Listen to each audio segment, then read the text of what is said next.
గంగాధర శాస్త్రి గారికి ధన్యవాదాలు. తదుపరి భక్తులకు ఆశీర్వచనాలు అందిస్తూ అనుగ్రహ భాషణం చేయాల్సిందిగా శ్రీ పరిపూర్ణానంద స్వామి వారిని ప్రార్థిస్తున్నాం.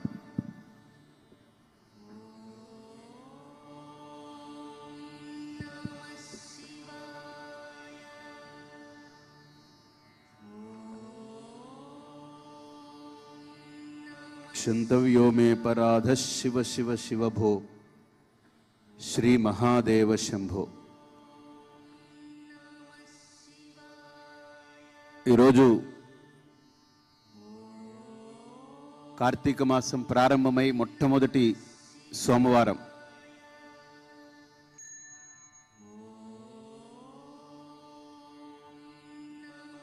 నిజంగా వేదిక మీద మీరందరూ చూస్తున్నటువంటి ఈ ఆసనాల వెనక ఒక శివుడు కూర్చొని ఉన్నాడు.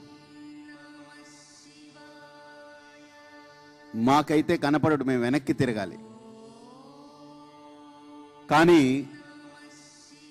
వెనక్కి తిరగక్కర్లేకుండా మాకు ఒక శివుడు కనపడుతూ ఉన్నాడు. ఎలాగనంటే ఎదురుగా ఆకాశం వైపు చూస్తే మనందరికీ కుడివైపుగా ఒక మంచి చంద్రవంక కనపడుతుంది. సరిగ్గా దర్శించగలిగితే శివుడి యొక్క శిరస్సుపై ప్రకాశించే ఆ చంద్రవంక శివుడే అక్కడ కూర్చుని తన వైభవాన్ని తానే చూస్తున్నట్లుగా అనిపిస్తూ ఉంటుంది. అద్భుతమైనటువంటి దృశ్యం. ఒక ఉపాసన చేయాలనుకుంటే ఒక విగ్రహమే కాదు, నిగ్రహం ఉన్న వ్యక్తికి అన్నింటిలోనూ తన దైవాన్ని చూడగలడు.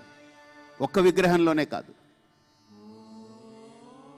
మన భారతీయ సంస్కృతిని అనుసరించి మనకు ఒక శ్లోకం ఉంది. 5 దేవతలు ఉన్నారు, ఆ 5 మనం ఆరాధించాలి అని. ప్రత్యేకించి రమణ మహర్షుల వారు ఎక్కువగా చెప్పేవారు.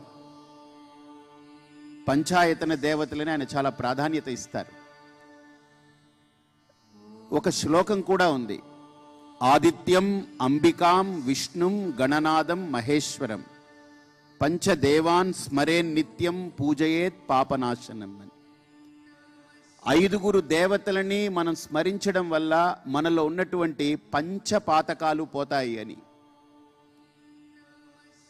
అంటే ఇందాక ఆయన గంగాధర శాస్త్రి గారు చెప్పినట్టు పాపం చేసేసి పూజ చేస్తే పోతుందా అని అంటే కాదు.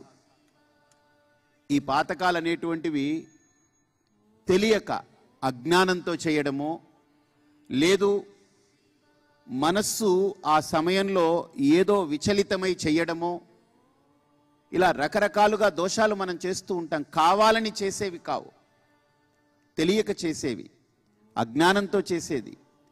లేదా మనకు ఒక్కొక్కసారి మనస్సు ఎందుకో అలా వక్రభావన పడుతుంది, అలా చేసేస్తాం. సో ఇటువంటి దోషాలు మనం బాల్యం నుండి మనకు ఊహ ప్రాయం కలిగినప్పటి నుండి చేస్తూ పోతూ ఉంటాం. ఈ దోషాలన్నీ పోవాలి అని అంటే ఎలాగా అనంటే 5 ఆరాధించమనింది.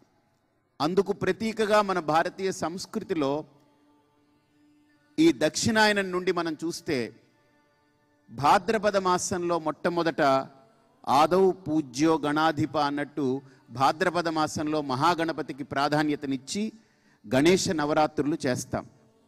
అది లోక ప్రసిద్ధం. ఇక ఆ తర్వాత వెంటనే ఆశ్వేజ మాసం వస్తుంది, దేవీ నవరాత్రులు చేస్తాము అమ్మవారికి. ఇక ఆ తర్వాత వెంటనే కార్తీక మాసం వస్తుంది, పరమేశ్వరుణ్ణి ఆరాధిస్తాం ఈ మాసం అంతా. ఆ తదుపరి వెంటనే వస్తుంది ధనుర్మాసం, మార్గశిర మాసం మధ్యలో వస్తుంది, మహావిష్ణువుని ఆరాధన చేస్తాం మకర సంక్రమణం వరకు. ఆ తదుపరి వెంటనే వస్తుంది మాఘమాసం వరకు కూడా, రథసప్తమి వరకు సూర్యుడి యొక్క ఆరాధన. అంటే ఇలా 5 దేవతలని మనకు భాద్రపదము, ఆశ్వేజము, కార్తీకము, మార్గశిరము అంటే ధనుర్మాసము, ఆ తదుపరి మాఘమాసం పర్యంతం ఈ 5 ఉపాసన చేయమన్నారు. ఎందుకు అనంటే ఈ దక్షిణాయనంలో మన యొక్క ఆరోగ్య పరిస్థితిని అనుసరించి, మన యొక్క జీవన విధానాన్ని అనుసరించి, మన భారతీయ జీవన సంస్కృతి శైలి ఎలా ఉంటుందో వీటన్నిటిని మేళవించుకొని చెప్పబడింది. ఉదాహరణకు శివుడికి బిల్వం అంటే చాలా ఇష్టం అంటారు. బిల్వపత్రి అంటే మీ అందరికీ తెలుసు. దాని మీద చాలా పద్యాలు ఉన్నాయి, శ్లోకాలు ఉన్నాయి, రకరకాలుగా చెప్తారు. త్రిదళం త్రిగుణాకారం త్రినేత్రంచ త్రియాయుధం త్రిజన్మ పాప సంహారం ఏక బిల్వం శివార్పణం త్రిశాకై బిల్వపత్రైశ్చ అచ్ఛిద్రై కోమలై శుభై శివపూజాం కరిష్యామి ఏక బిల్వం శివార్పణం అని. శివుడికి బిల్వం అంటే ఇష్టం, విష్ణువుకి తులసి అంటే ఇష్టం. బాగా ఆలోచన చేయండి. ఇప్పుడు వీళ్ళందరూ ఇష్టపడ్డారని ప్రపంచంలో ఉండే బిల్వమంతా కోసేసి మన శివుడి మీద వేస్తే అదేమైనా కైలాసానికి వెళుతుందా? లేదు, ఈ భూమి మీద ఉండే తులసి అంతా కోసి విష్ణువు మీద వేస్తే అది ఏమైనా వైకుంఠానికి వెళుతుందా? వెళ్ళదు. మరి ఇష్టమన్నారే, ఇష్టమన్నప్పుడు తీసుకోవాలి కదా. ఇప్పుడు నాకు మైసూర్ పాక్ ఇష్టమైతే మీరు పెడితే ఒకటి పెట్టినా నేను తీసేసుకోవాలి, లేదు ఒక ప్యాకెట్ ఇచ్చినా తీసుకోవాలి. మరి వాళ్ళు ఏం తీసుకోవట్లేదే. ఒక్కసారి ఆలోచన చేయండి. భగవంతుడికి ఇష్టము అన్నవన్నీ కూడా మీరు బాగా పరిగణలోకి తీసుకుంటే మనకు ఏది హితమో అది దైవం ఇష్టపడింది అని అర్థం. ఇప్పుడు అమ్మకి బాగా పురుడు పోసుకున్నటువంటి తల్లికి ఇది ఇష్టము అని అంటారు. ఎందుకు ఇష్టము అని అంటే ఆ ప్రకృతి కోరుకుంటుంది. ఆ పురుడు పోసుకున్నటువంటి ఆ స్త్రీ తన యొక్క శరీరం కోరుకుంటుంది. కోరుకున్నప్పుడు ఇష్టపడుతుంది.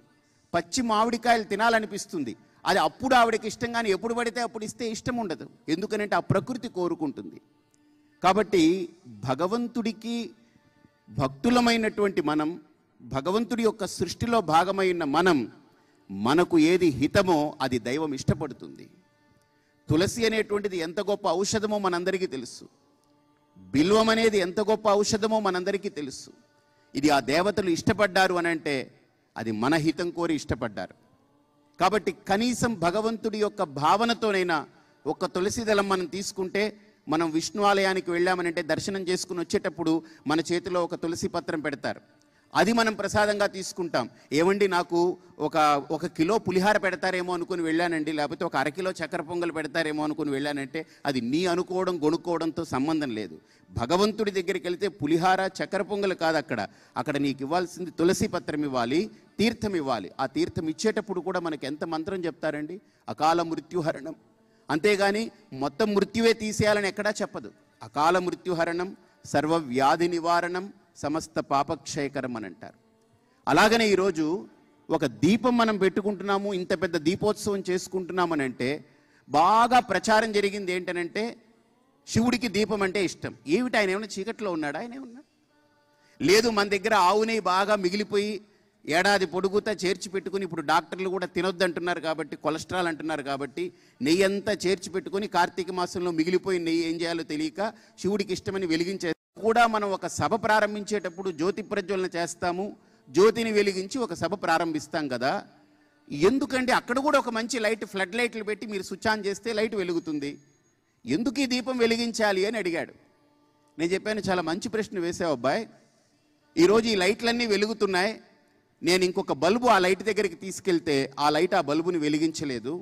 కానీ అదే వెలిగించిన దీపం ఒత్తివేసి ప్రమిదలోనో ఆ కుందెలోనో నెయ్యో నూనె వేసి నేను వెలిగిస్తే దాని దగ్గరికి ఇంకొక దీపం తీసుకెళ్తే దాన్ని వెలిగిస్తుంది. దాని దగ్గరికి 1,00,000 దీపాలు తీసుకెళ్తే 1,00,000 వెలుగుతుంది, 1,00,000 దీపాలు తీసుకెళ్తే 1,00,000ని వెలిగిస్తుంది.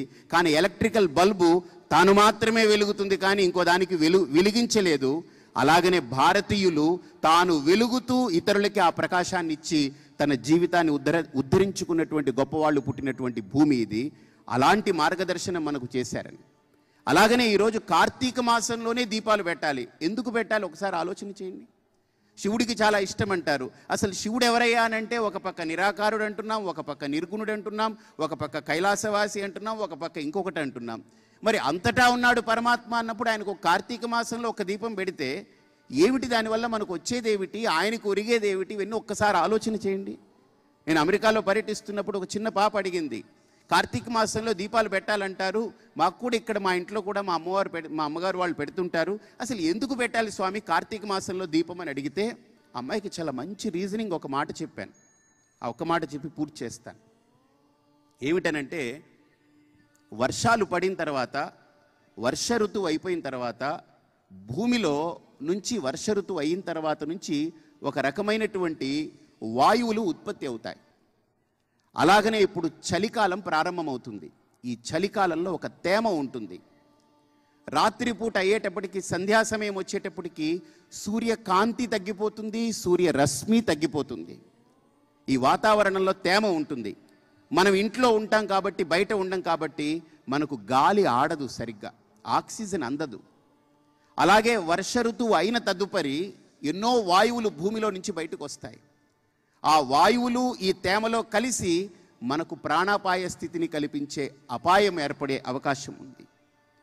అందుకోసరంగా మన ఇంటి నిండా నెయ్యి పెట్టి దీపాలు పెట్టమంటారు. ఎందుకనంటే నేను ఈ సైన్స్లో బాగా ఆలోచన చేస్తే ఒకటి తెలిసింది ఏంటంటే, దేన్ని కాల్చినా అది కాలిన తర్వాత కార్బన్ అవుతుంది. కార్బన్ అంటే దాన్ని తెలుగులో ఏమంటారో మీకు అందరికీ తెలిసి ఉంటుంది. కార్బన్ అనేటువంటిది దాని వాసన పీల్చడం మంచిది కాదు. దేనైనా కాలిస్తే ఆ వాసన అక్కడి నుంచి వచ్చేటువంటి పొగ, ఆ కార్బన్ నుంచి వచ్చేటువంటి వాసన పీల్చకూడదు.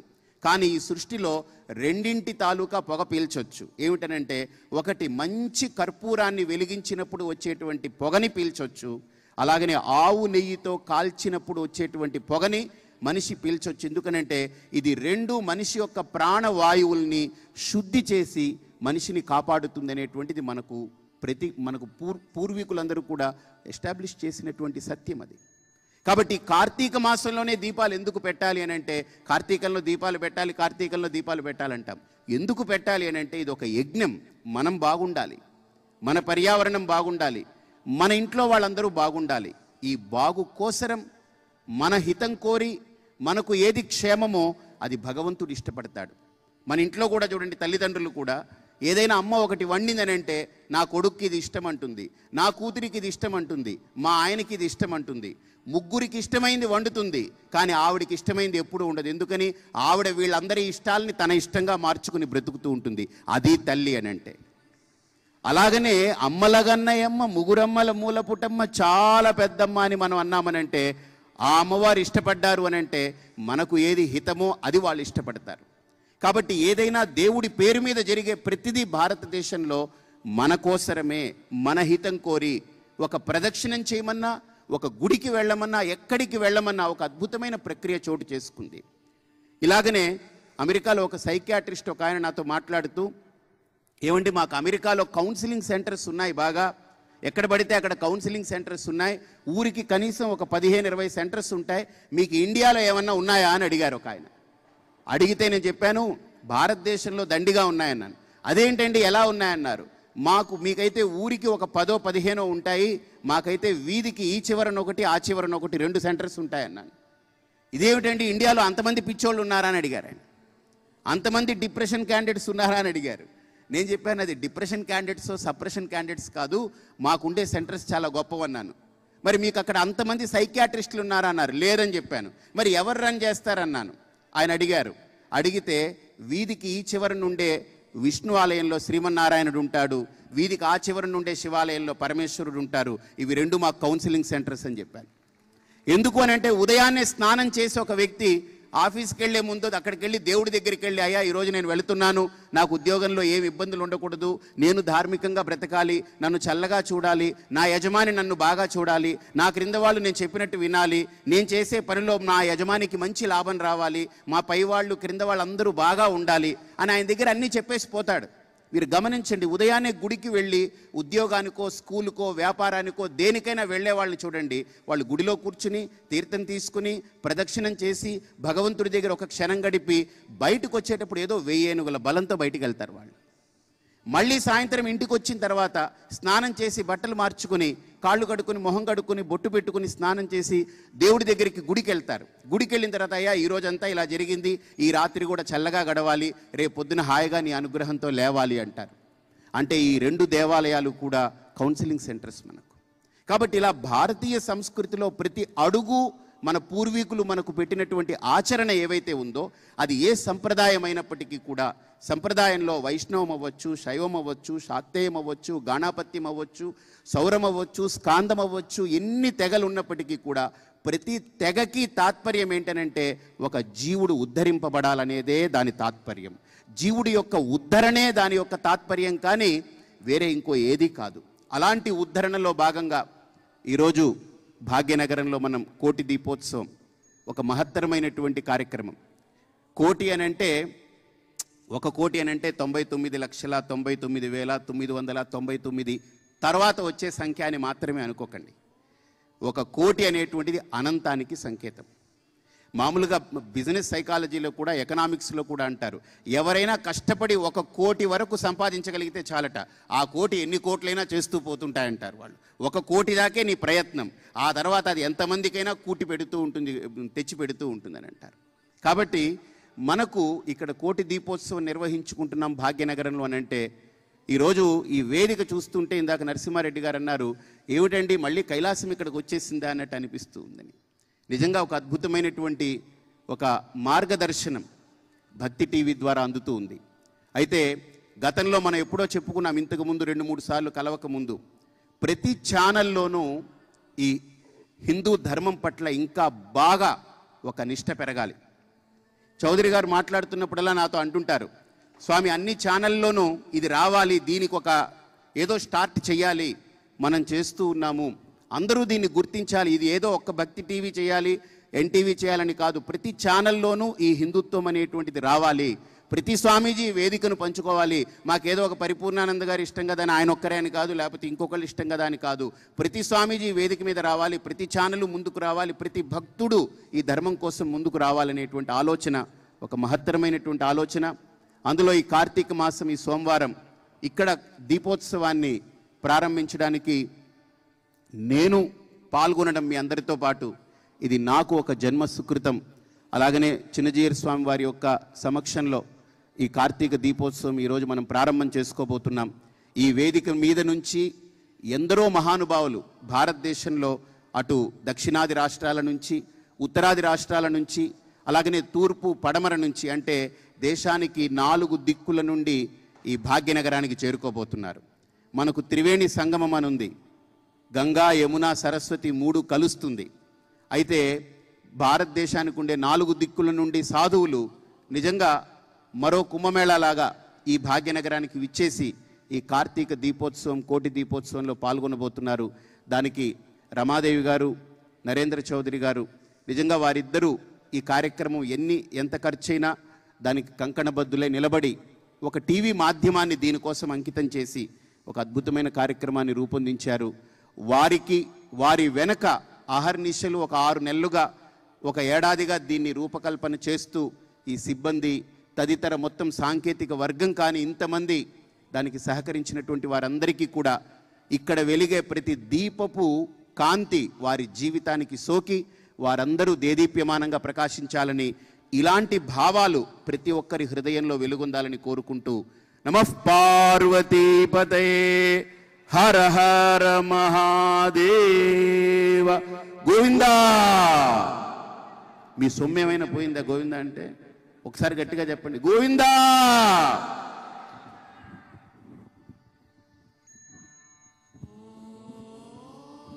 అనుగ్రహ భాషణంతో